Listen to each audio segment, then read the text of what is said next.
Okay, it's 9:30 EST, so let's begin. Welcome everyone. Thank you for joining us. This is the third and final webinar in a series hosted by the Learning Collaborative to Advance Normative Change. As you can see, the webinar is titled, Yes, We Can, Taking Norm Shifting Interventions to Scale. A couple of quick notes. Today's webinar will be recorded. We will post it online, so you don't need to take notes.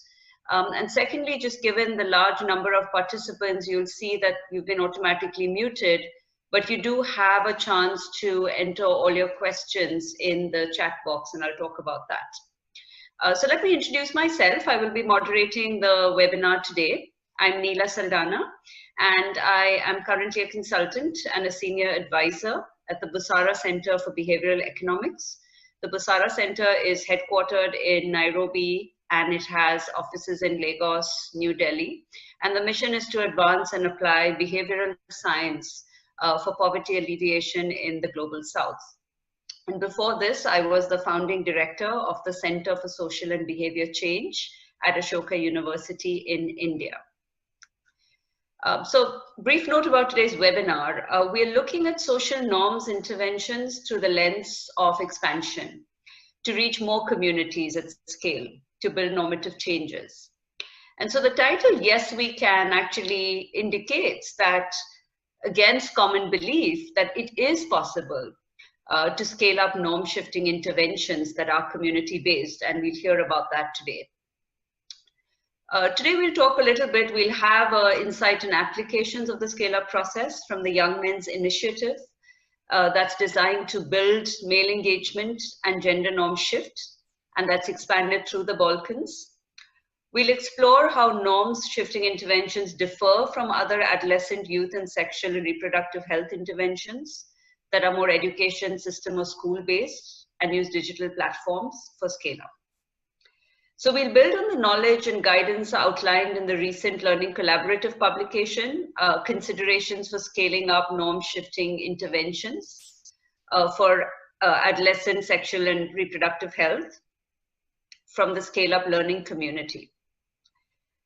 So quick note before we get started. We will have time for questions and answers at the end. We've kept a block of time. Feel free to submit questions via the chat box as the panelists are talking.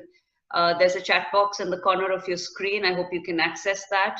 We'll collect your questions throughout and share them with the panelists at the end.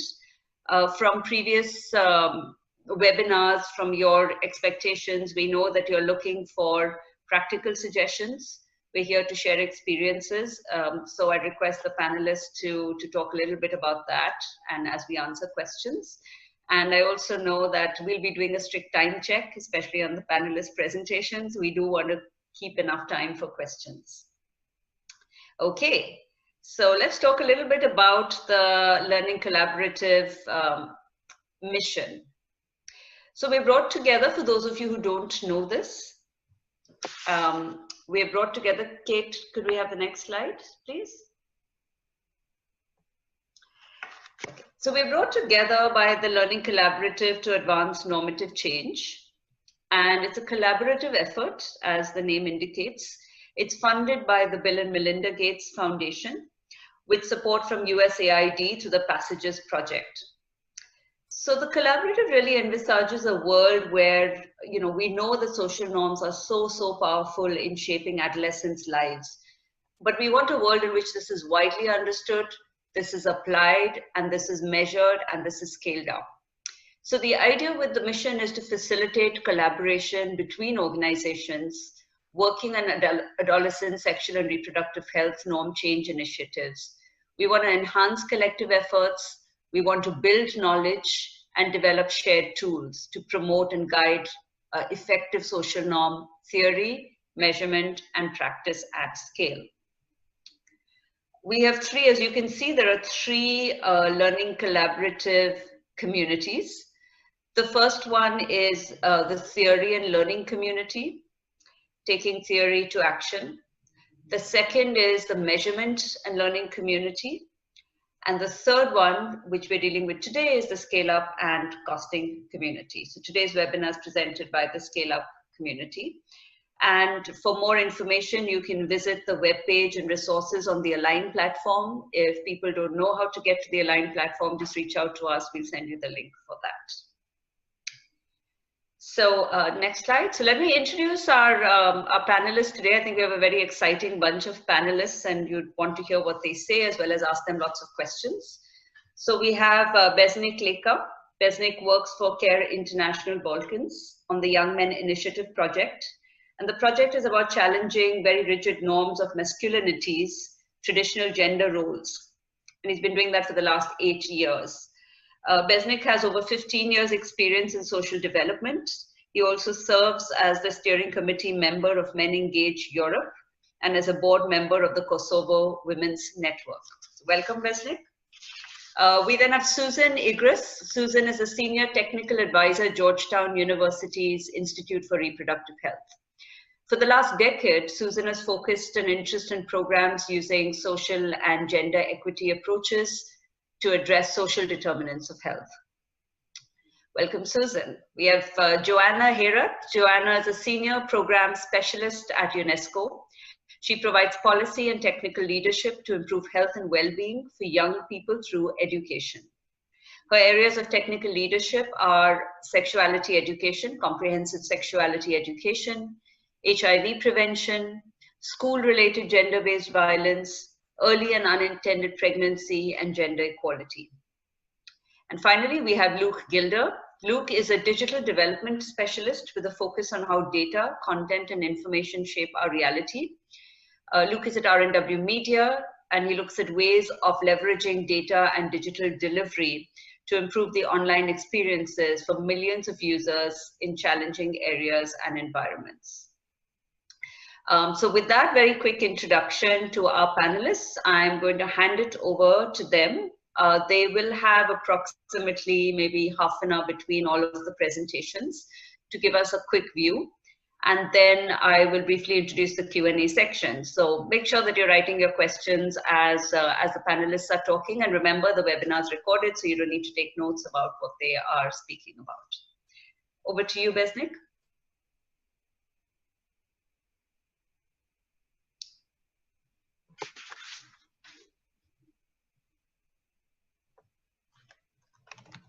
Besnik?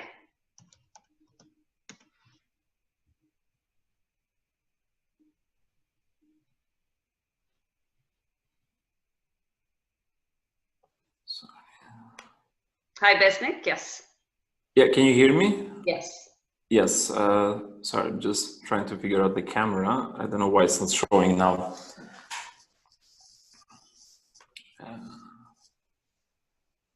Sorry, it's not giving me the option to put on the camera. Okay. Okay. Thank you very much, Nila, for your presentation.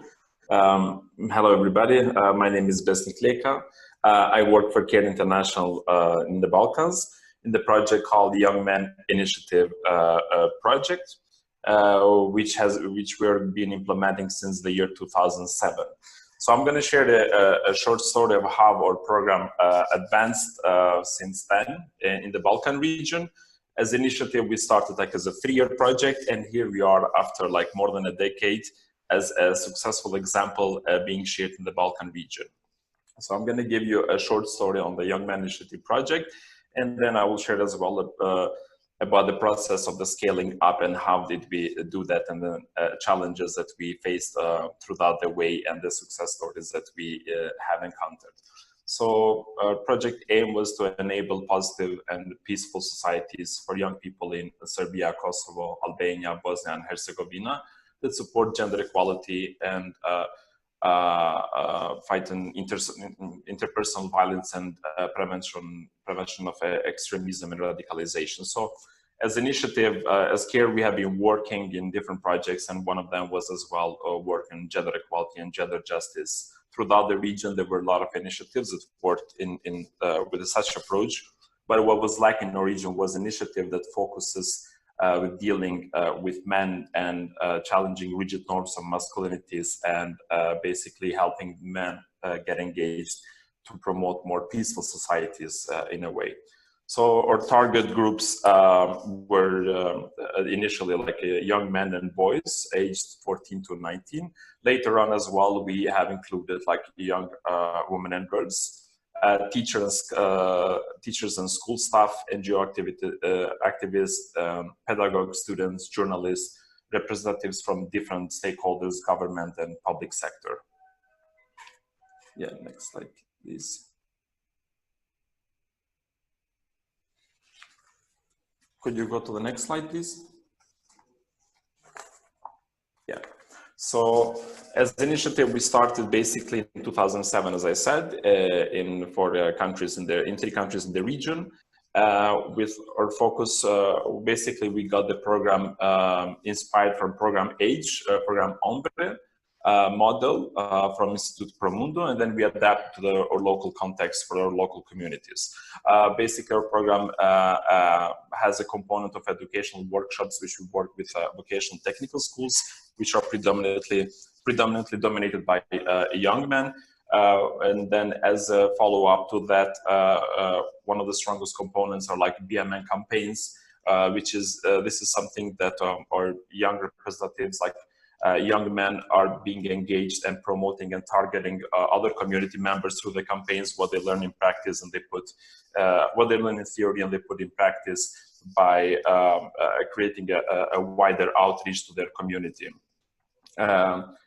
The other thing that we have created and was successful was like BMN clubs. This is something that we have seen as a need of creating these clubs in different regions, which are led by our volunteers, by like BMN clubs, are a group of activist people who are trained and they take actions in their community based on the program that they learn. We work together with 8 local partner organizations in the region, and we had a constant technical support from CARE, Instituto Promundo, International Center for Research on Women. As a scale-up process in 2011, our program have expanded as well in Kosovo, because we have seen while implementing the program that such needs are needed as well actually in other countries in the region. And one of the ways that we thought of making this program sustainable was by forming these M centers, or like men's centers as we call it. And from in each local partner organization, we helped them establish these centers, which are led again by a local organization, but as well like young people and peer leaders that we have been training. So how our program is work like with sessions in the schools, voluntary offsite residential trainings, where we give more advanced trainings and raising peer educators to become leaders of the program in a way. And since we have been working for quite some time in the region, we have seen the interest from young girls as well to be engaged in the program. We have created a program that is joint for the schools, for young men and young women, and it's called like Model Y, which is related which is for a youth. But later we have increased, and we saw the need to include like parents and teachers, and as well we piloted the program into like Roma communities. So one of the great success, I would say again, is like these BMN clubs that were created in each city, and they're like self-organized movement which are led by the young people. In 2014, our program has expanded as well in Albania, which we use previous experiences and organizations that have been leading the program, and they were the ones that helped the new organization basically be trained and build their capacities and implement the program in their local communities.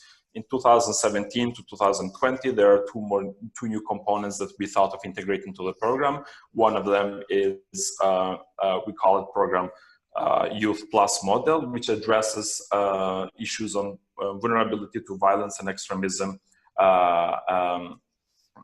basically implementing violent extremism in our local communities. The other component was creating the movement building, which includes like parents, youth, diverse civil society, with a focus on encouraging government to actively promote and address gender equality, life skills, and health education in schools. Next slide, please. Yeah, so just shortly, these are like our programs that we have been developing, like working with. It's an educational toolkit that we have created, which we have given to like ministries of education of the schools. It contains the manual, it contains the guidelines on how to fundraise, create a campaign, and monitor evaluation process for the program implementation. The other part was like we have seen that many of the young men that we have been training and working with them needed a follow-up program, and then later we included program P, which we call it, which is it focuses on fatherhood and caregiving. And one of the strongest components for us is campaigns developing in the communities, and we use a lot of media, and we have noticed very often that there are challenges when including media because of a stereotypical language that it is used in media. So therefore we created as well initiative on how to work with media on gender sensitization and in terms of like reporting on gender-based violence. Next slide, please. Yeah, so again, this is the history of how we expanded, and how the plan is like to continue like and expand in the Balkan region in other countries. As again, as I said, like there is a similar approach, and there are similar norms in terms of the society. So the idea is like our program to be expanded throughout the region.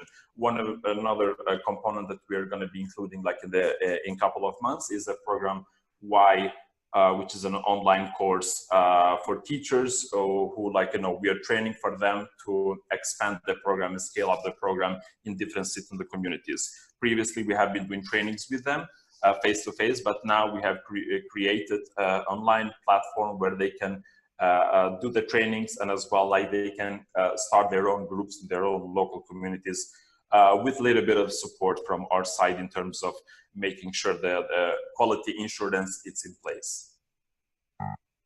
Next slide, please.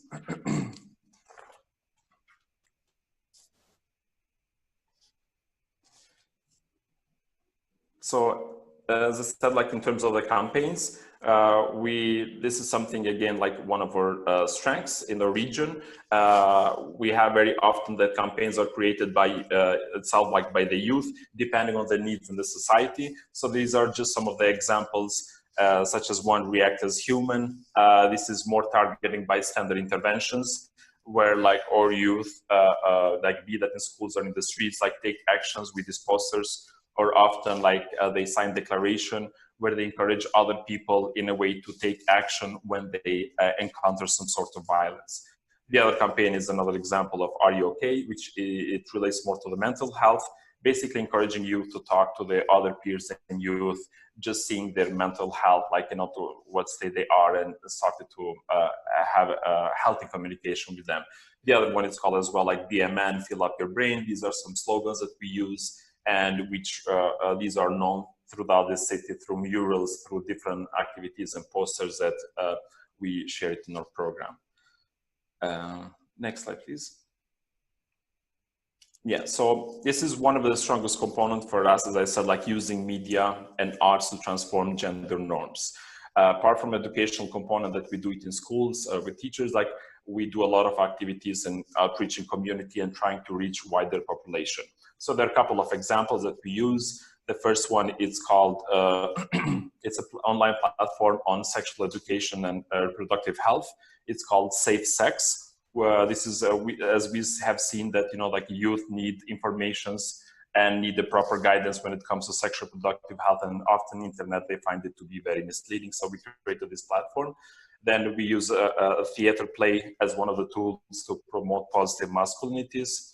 Another thing that we have noticed, like our biggest role models amongst our youth were rappers and singers, and it is hard to find a good role model who is like less sexist, to say, because sometimes in our community it's hard to find a feminist role model when it comes to rap music and industry. So we did find the one person, and we created a song which it relates to the values that we promote. And this song, it was created back in 2012, and it got more than almost like 2 million clicks at that time in YouTube. And actually later we have seen that other singers started to change the lyrics because, you know, we made sure we promote this song that promotes positive masculinity. So we were able to impact to some extent music industry, and like we try to use the tools that our youth like or like social media that they use, but try to transform them in a way. Next slide, please. Another local action that our youth do, very often we have campaigns like BMN cook or BMN like serve the family. So these were some actions that our young men took in their own homes, and then we have seen other boys taking such action, using our boys as an example, where like they would be involved in the household division and helping with cooking. We have another picture here, which we organized a football tournament for girls and boys were the cheerleaders. So we try to break these gender stereotypes by changing the roles that society has given, you know, like to different communities. So we tried to twist this the other way, and we got a lot of attention in the sense that other people started to multiply such action because these were unique and these were not seen before, and it had impact in the society. Next slide, please. Besnik, just a time check of about a minute. Yeah, so these are the last slides, and just at the end, like we have as well. We got this prestigious Education Innovation Award from Global Education Network Europe, as our project being like one of the unique project in the Balkan region. And we have as well a documentary called My Hero by Ron Kovic, which won a Peace Prize in International Film Festival, which I can share it as well with you later on. And this documentary as well talks about how this young man was raised in his community and how he became how he changed himself and his friends. Next slide, please. Yeah, so as I said, like we had some challenges while we were like growing and scaling up, and you know, like facing in our local communities. Often we have found like a resistance from religious leaders because we talk about such as sensitive issues that are taboo for like our society, such as violent extremism, gender equality, and LGBTQI. Often challenging gender inequitable attitudes continues to take time, you know, like in terms of educating like local community, but as well institutions. And cultural and social norms remain entrenched and often reinforced by political structures and lack of proper engagement of local institutions, which is hard to get after their attention. And the last slide, just to share like some of the impact in different cities between like that we had in baseline and endline in terms of the gender index. Like one of the 3 questions that we asked here was like women's most important role is to take care of the home and cook for the family. In terms of disagreements, we have seen the impact that it had in each region. The second question was like changing diapers, bathing, and feeding kids are the mother's responsibility, which again, like in terms of disagreements, we have seen the impact, how much it had like from baseline when we did the program and then endline when we evaluated after 3 years. And I think my time is up, so thank you. I will leave the rest for the questions. Thank you, Besnik. That was great. I'll turn it over to Susan now.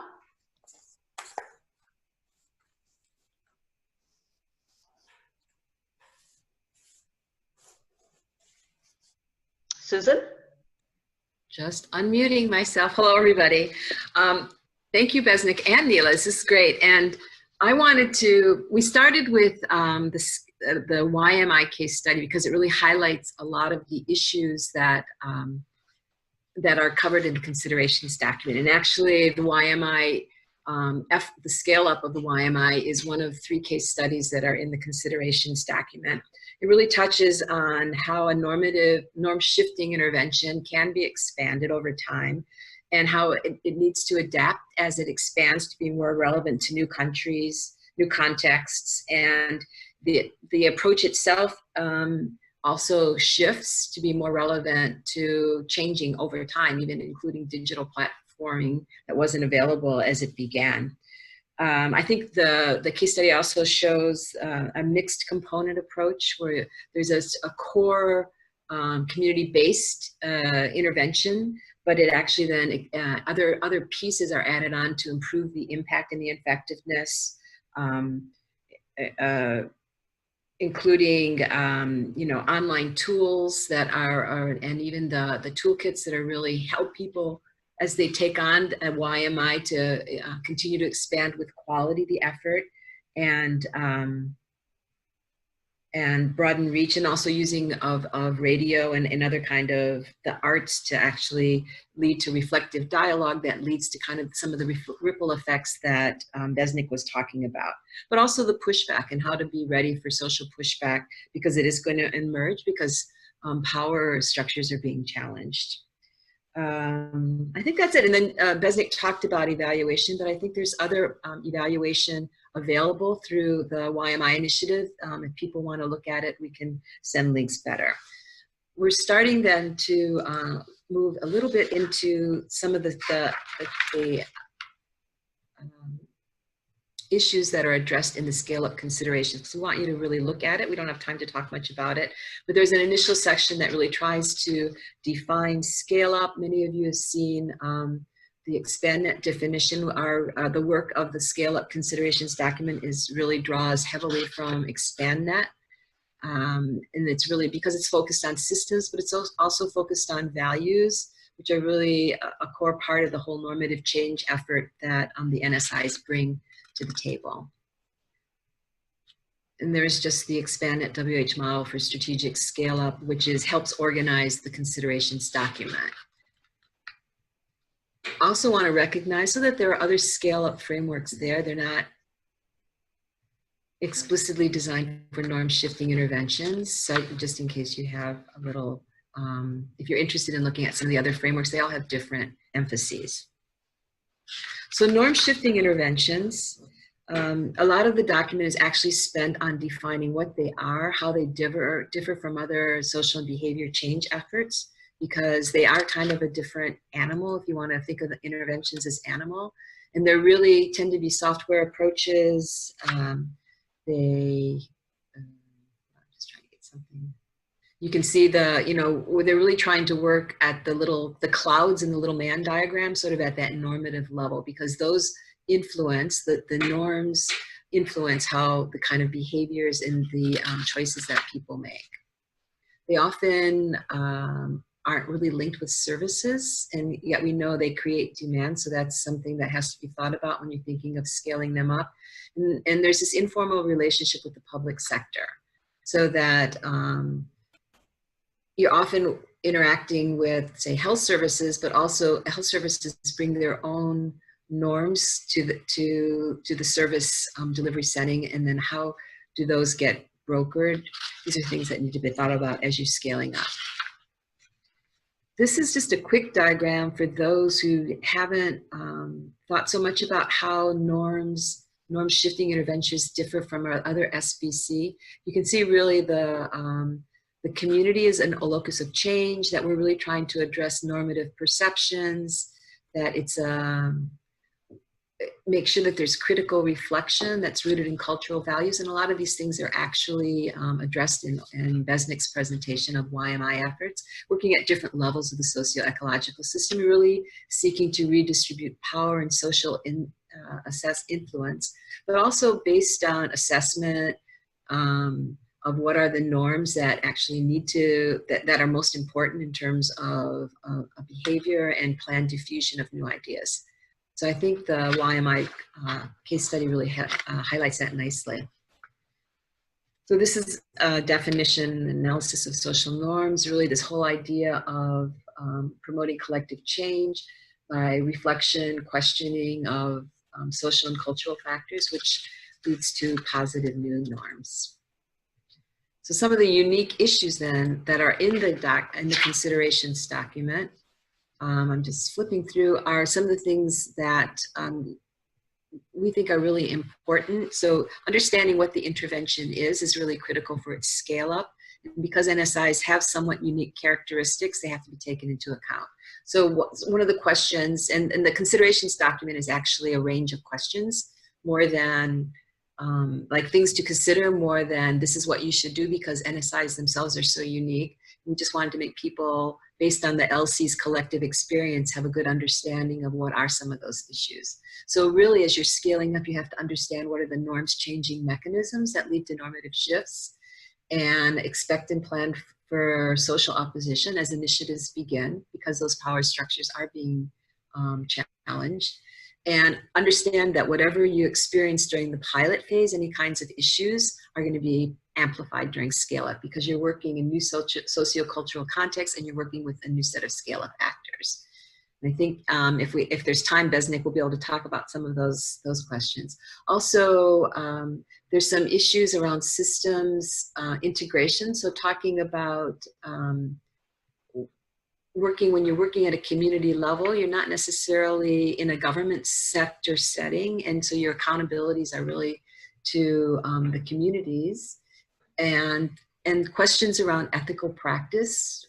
Who decides what should be the focus and approaches of norm shifting interventions is something that needs to be thought about, and make sure that there's a lot of collaboration going on in the communities where scale up is planning to occur. And also the whole issue of sustainability is something that's discussed in the considerations document. How do you institutionalize a relationship with the service delivery system? Because even if you're not yet formally involved or integrated into a health sector structure, but you're creating demand to services. So how do you work around those issues? What are, if scaling up is really a process of routinization, so that everyone will take your NSI and implement in a similar way to have the same normative shifting effect, what are the good platforms and processes for ensuring that that happens?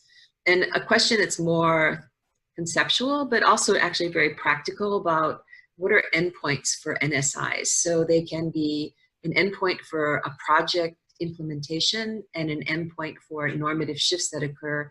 Do you stay in a community forever? Does the NSI itself need to adapt to stay and address new and perhaps deepen some of the norms changing efforts that go on? There's a lot of interesting questions around endpoints that are covered in the NSI, in the considerations document. Okay, and then, oops. And I just wanted to say there's one call to action for you, that what we've found in our research as a learning collaborative and at IRH is there's not a lot of documentation on scale up. And we had real issues in finding really successfully evaluated norm shifting interventions that had a lot of scale up documentation. So we actually would like you to help us meet that challenge, those of you who are engaged already in scale up, and help with the, help document some of your efforts in a way. And so there's, at the end of my presentation, which we're getting to, 8 questions. So anyone who's involved in the scale up of a norm shifting intervention, there's 8 questions for you to answer. Okay. I think that's it. Thank you, Susan. I'm going to turn it right over to Joanna to talk for about 3 to 4 minutes.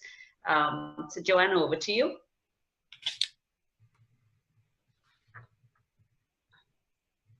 Do we have Joanna? Hi. Can everybody hear me? I think you're good.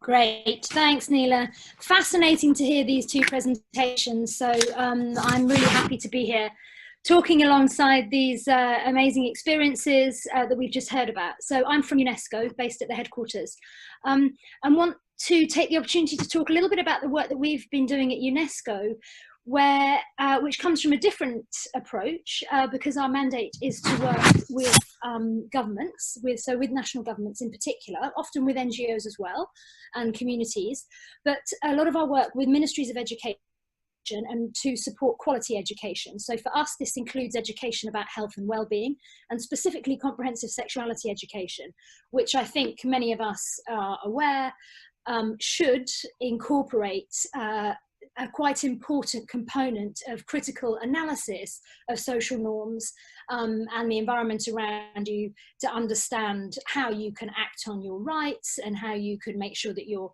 making the most of your health and well-being as a young person. So I'm going to reflect briefly on what we've learned about Scale Up and how it relates a little bit to the 2 excellent examples that we've just heard.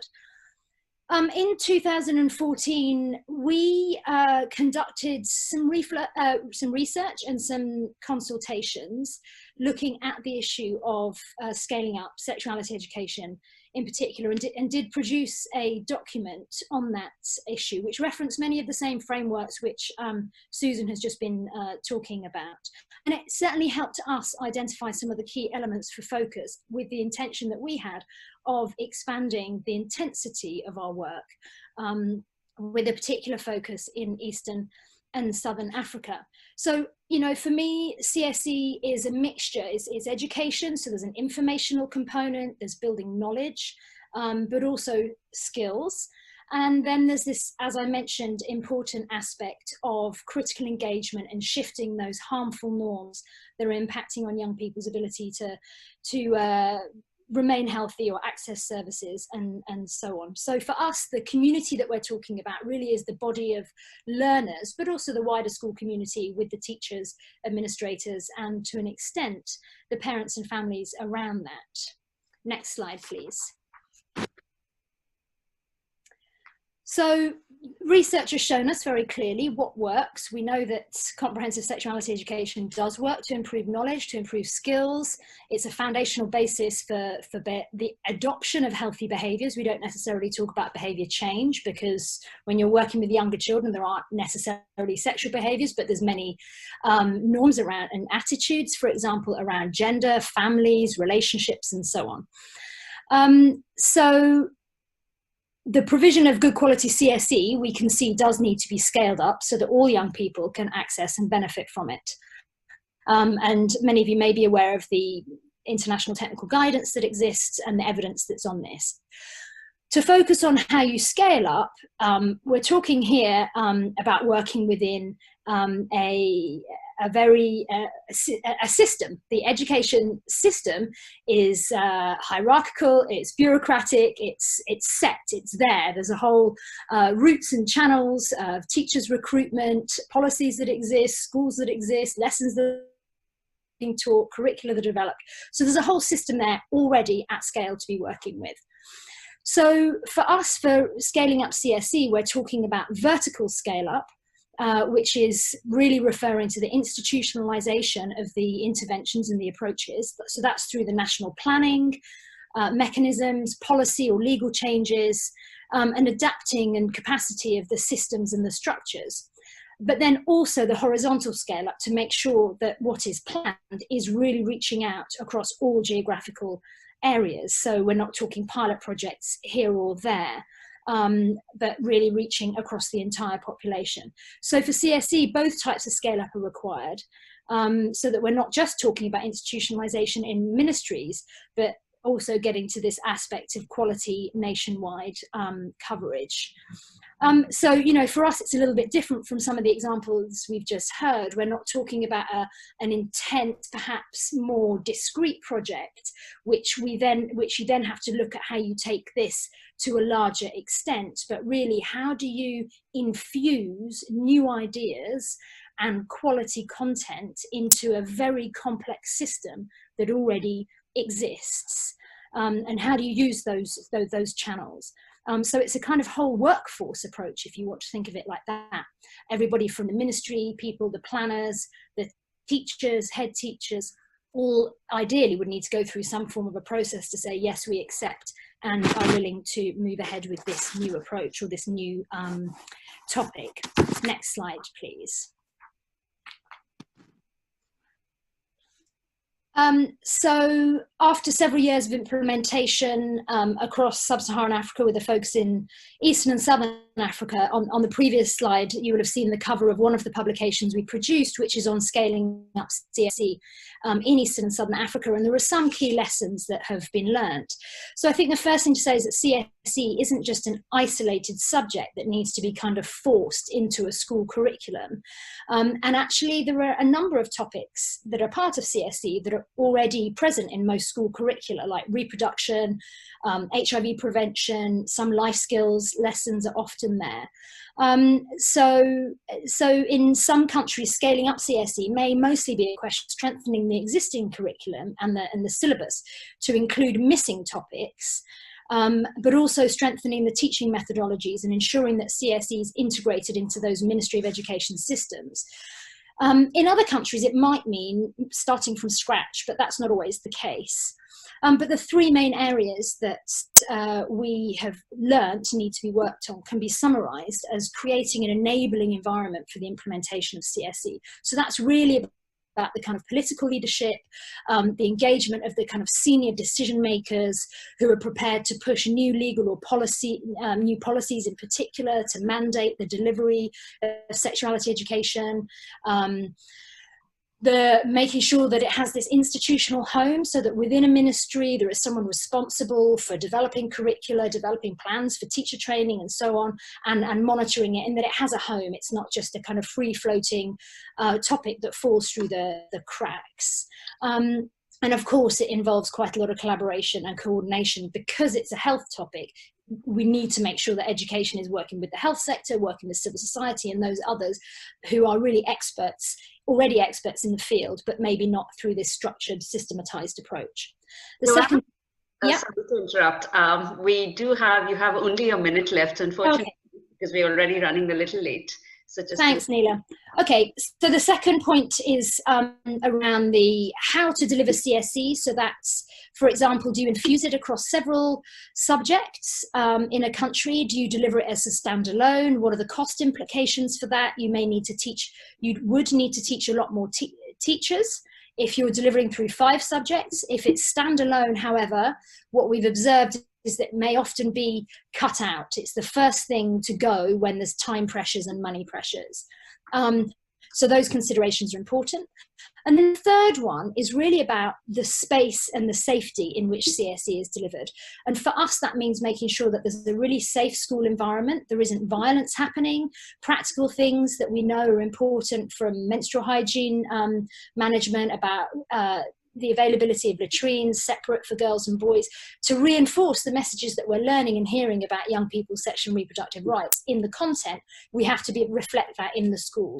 And so I think what we've learned is that over the last years in supporting the rollout of CSE, it's been very important to look at issues like school-related gender-based violence at the same time and make sure there's very clear policies and guidance in place so that there's codes of conduct for teachers, for example, which makes it a safer and better environment. Okay, next slide, please. I won't give the detail. I'm not going to give the details here. I just want to make one summary point, Neela, to say that you can see that for scale up in this kind of setting in a country, we're talking 5 or 6 years worth of constant investment in new steps.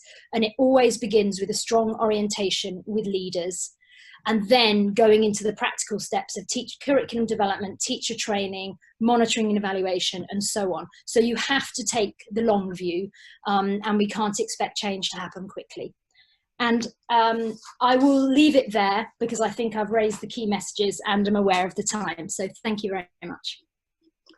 Thank you very much, Joanna. Sorry to rush you. Unfortunately, we have so many great speakers, but I think that was fascinating. And I hope in the Q&A, you can talk a bit more about the case study. So I will turn it over to our final speaker, Luke. You have about 4 or 5 minutes to talk about scaling up online interventions. Thanks very much. I'll try and blitz through as quick as I can. Yeah, thanks very much for having me today. I'm calling from RNW Media in the Netherlands. For those of you who don't know us, which I would imagine is probably quite a few, we build digital communities for social change. And as part of this, challenging restrictive norms is a huge part of what we do. We have 2 main programs, one on SRHR and one about civic participation. Today, I'll be talking about the SRHR project. Next slide, please. So yeah, our SRHR project is called Love Matters. We provide open, honest, and sex-positive information to 18 to 30-year-olds in areas where information on sexual and reproductive health rights is censored or taboo.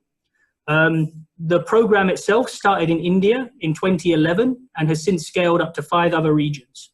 So Love Matters has country-specific platforms in China and India, and the Indian one has Hindi and English version. Love Matters Arabic is based in Egypt, while Love Matters Africa is currently working in Kenya and Nigeria, as well as Rwanda to a degree as well. And the French language platform Amour Afrique is based in DRC. While we also have Hablemos de Sexo y Amor in Mexico and Venezuela.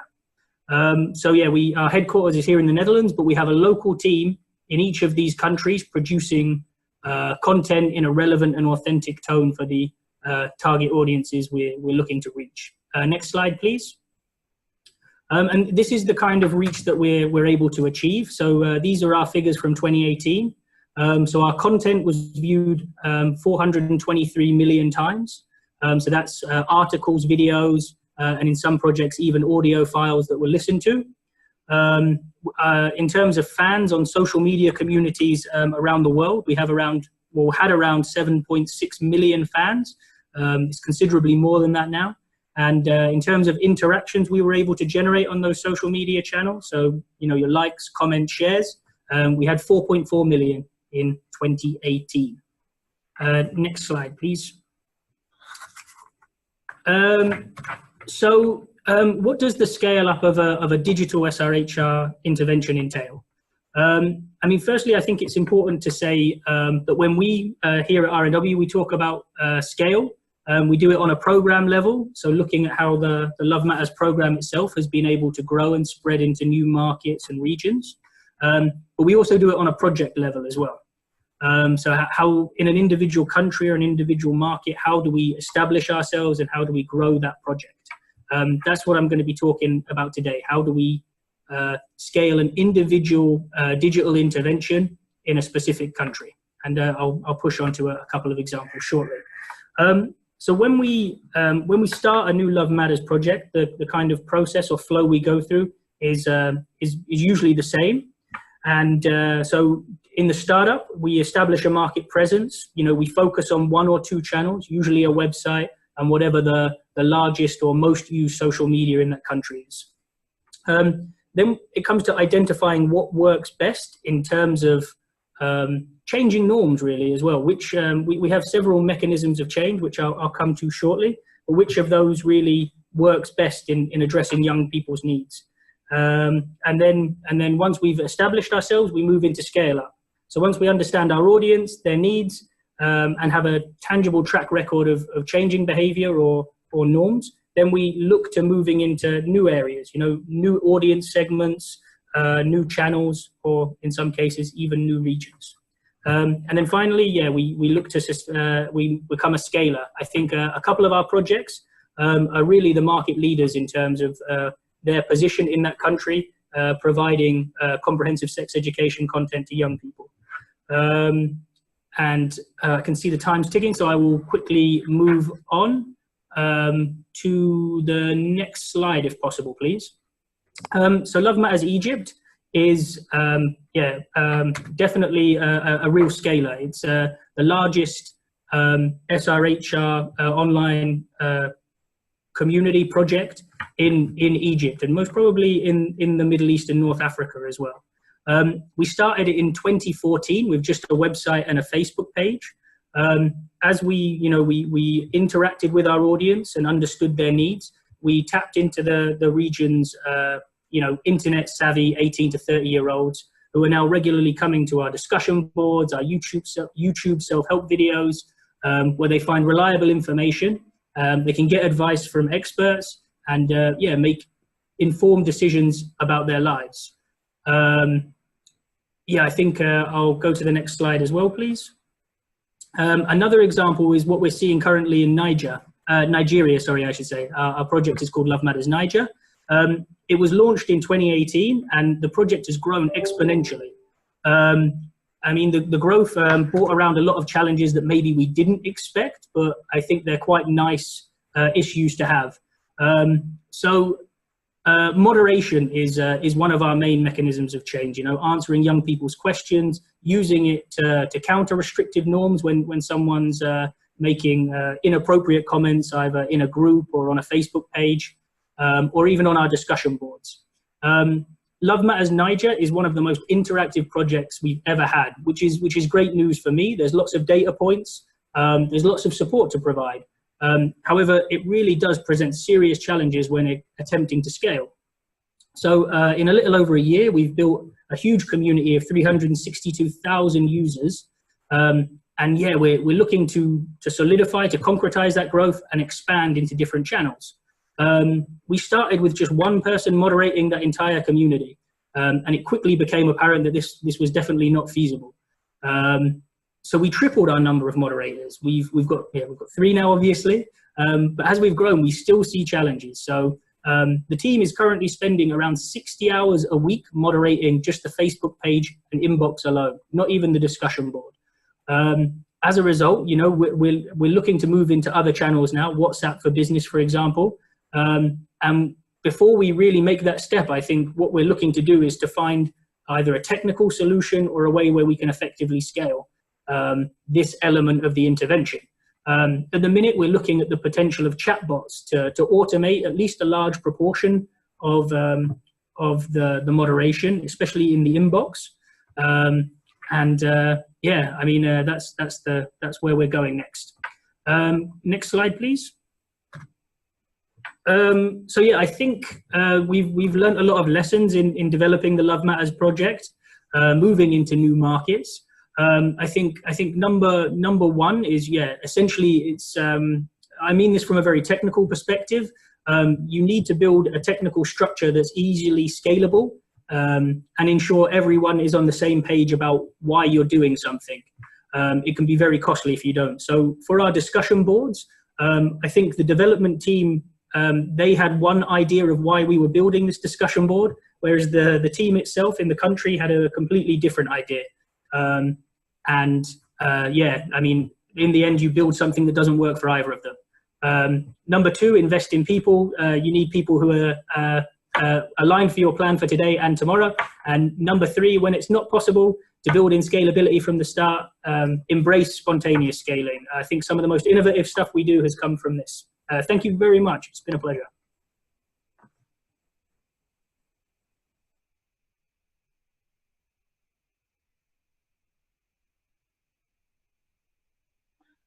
Thank you, Luke. Thanks to all the participants. Before I open out for Q&A, we already have some questions. Just to quickly recap, Besnik from CARE had this fascinating case study about YMI, scaling up a community-based intervention. And I think that was complemented with Joanna from UNESCO, her perspective of doing it in a very hierarchical and in a hierarchical system of education.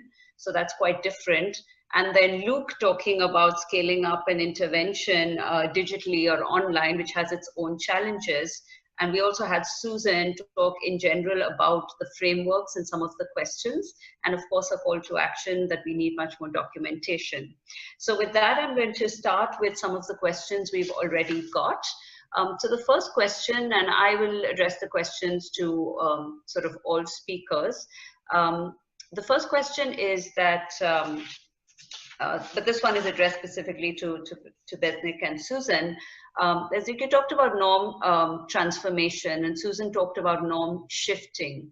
And what is that difference? Can we actually transform social norms? Or is it just a question of norm shifting?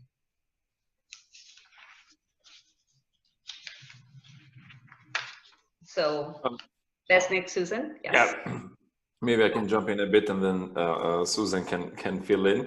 As we know, like, norms are deeply embedded, so it takes time, you know, for them like to change and transform. Maybe transform is a big word, you know, like that using, but we know that what was a norm or like a rule or a belief, a standard, like set by society, and through the experience we have seen like how that like and has changed in the local community, like with our beneficiaries, and how that, I would say again, maybe like it transformed in a way that, you know, like how it was seen and how it is now. And as Susan said, like we have a lot of like research that we did, and we have seen the impact and changes of attitudes, beliefs around our beneficiaries.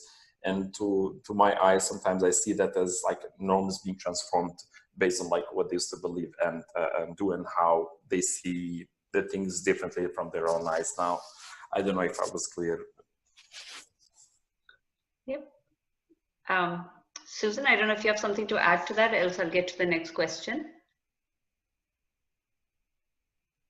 Oh, okay. Yeah, no, I was, there's a lot of nomenclature as Besnik is talking about, and there's different ways to even answer this question, but I kind of see it as a perspective that norm shifting is what a project tries to do. Norms transformation is something that occurs within the community, and hopefully a norm shifting intervention helps accelerate that kind of change. But there's a lot of nomenclature out there. Even ourselves, we had, we weren't sure what we should even call this type of intervention, right? And so we came up with norm shifting. Yeah, yeah, and I think that's an important point about sort of part of this is clarifying vocabulary around norms so that we have a common understanding. So thank you for that question.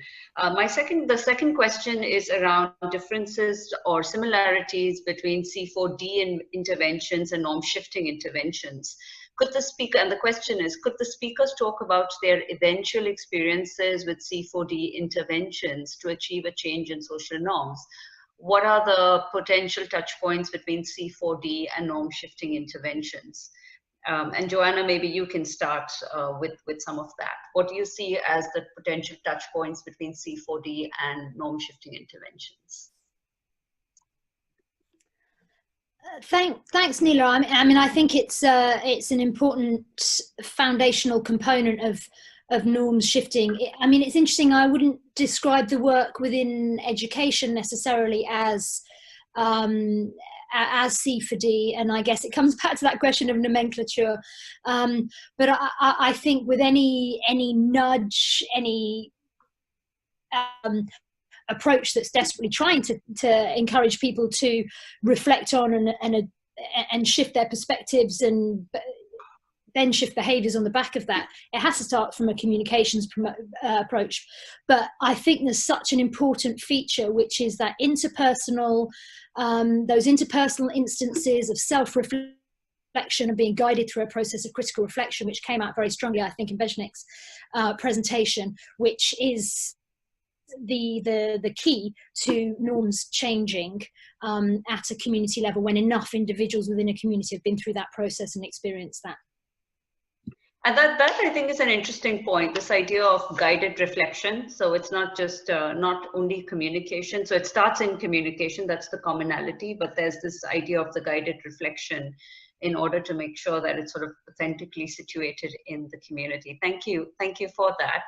I do have one more question.